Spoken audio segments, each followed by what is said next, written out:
अस्सलाम वालेकुम। आज हम आपके लिए लेके आए हैं बहुत ही स्पेशल रेसिपी। ये मैंने आलू को उबाला है पहले, फिर इनको छील लिया है और अब हम इनको मैश करेंगे अच्छे से।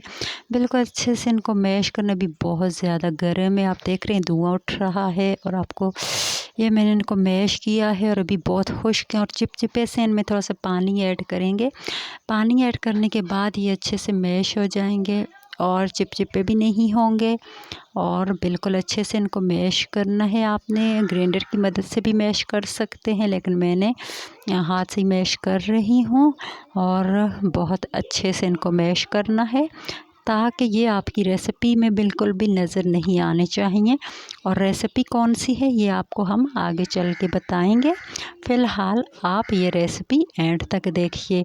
ये कुछ मसाले हैं, इसमें है ज़ीरा, सौंफ, काली मिर्च और लौंग। इसको मैंने अच्छे से पीसना है और बिल्कुल इसको मैंने देसी तरीके से पीसना है। आप जिस तरीके से मर्ज़ी इसको पीसें, आप ग्राइंडर में भी इसको ग्राइंड कर सकते हैं और वैसे मेरे तरीके से भी इसको पीस सकते हैं। तो ये हम आग जला रहे हैं। अब आग जलाई है हमने और आप देख सकते हैं ये हमारा ऑयल गर्म होने के बाद इसमें हमने ऐड कर लिया है प्याज। और प्याज को हम अच्छे से फ्राई करेंगे, बिल्कुल अच्छे से फ्राई करना है। प्याज जल्दी से ब्राउन नहीं होता है, तो इसीलिए प्याज को ब्राउन करने के लिए जल्दी से इसमें एक चम्मच जो है आपको नमक ऐड करना चाहिए। इससे प्याज जो है जल्दी सुर हो जाता है और बहुत ही जल्दी से आपको ज़्यादा टाइम नहीं लगता और ज़्यादा मेहनत की ज़रूरत नहीं पड़ती है। ये देखिए आप, इसको हम अच्छे से कर लेंगे ब्राउन, ताकि प्याज भी जो हमारे सालन में बिल्कुल नज़र ना आए। ये अच्छे से ब्राउन हो चुका है और अब हम इसमें ऐड करेंगे टमाटर।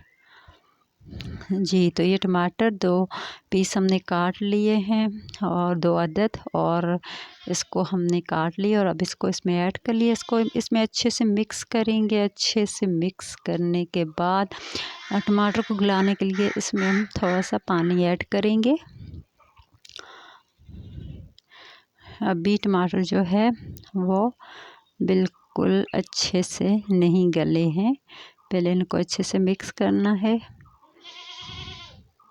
टमाटर को आप चाहें तो ग्राइंड करके भी डाल सकते हैं, इसमें ज़्यादा टाइम भी नहीं लगता और ज़्यादा मेहनत भी नहीं करनी पड़ती है।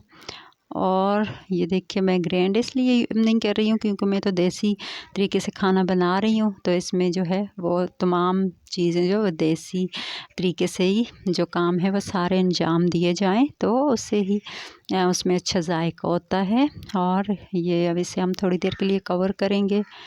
कवर करने के बाद हमने 2 मिनट के बाद इसको देखा, तो ये देखें आपके टमाटर बिल्कुल गल चुके हैं। अब हम इसमें मसाले ऐड करेंगे। सबसे पहले इसमें हमने 1 चम्मच हल्दी और इसमें जो है वो साबुत धनिया कुटा हुआ है वो ऐड किया है।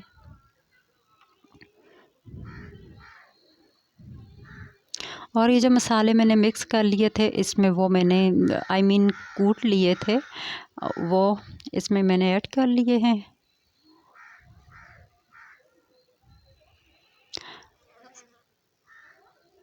क्योंकि कूट लिए और पीस लिए ये एक ही लफ्ज़ है और कूट लिए भी यूज़ हो सकता है, तो शायद कि कुछ लोगों को एतराज़ हो मेरी इस बात पे कि कूट लिए थे, तो चलें कह देते हैं कि पीस लिए थे। और ये जो आलू हमने मैश किए थे अब हम उनको इसमें ऐड कर रहे हैं और अच्छे से मसाले में मिक्स करेंगे आलू को। आप चाहें तो आप अपनी इस रेसिपी में जो है दही भी यूज़ कर सकते हैं। मेरे पास दही अवेलेबल नहीं था, इसीलिए मैंने इसमें जो है वो आलू यूज़ किए हैं। और दही वाली रेसिपी भी आपके साथ शेयर करूंगी। बहुत सारी रेसिपीज़ हैं जो आपके साथ शेयर करनी है, तो इसीलिए आप जब हमारा चैनल सब्सक्राइब करें। ये चने जो कि मैंने रात को भिगोए थे और सुबह मैंने चने को अच्छी तरह से उबाल लिया है और अब हम इसमें ये चने ऐड करेंगे। चने हमने ऐड कर लिए हैं, अब अच्छे से इसको मिक्स करेंगे।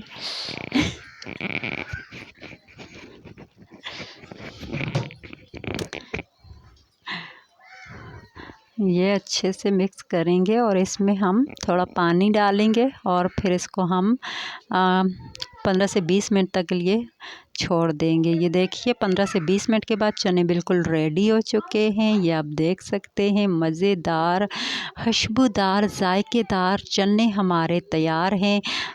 पराठे के साथ सर्व करें, तंदूरी रोटी के साथ करें, जैसे मर्ज़ी सर्व करें। तो इजाज़त दीजिएगा। अल्लाह हाफ़िज़।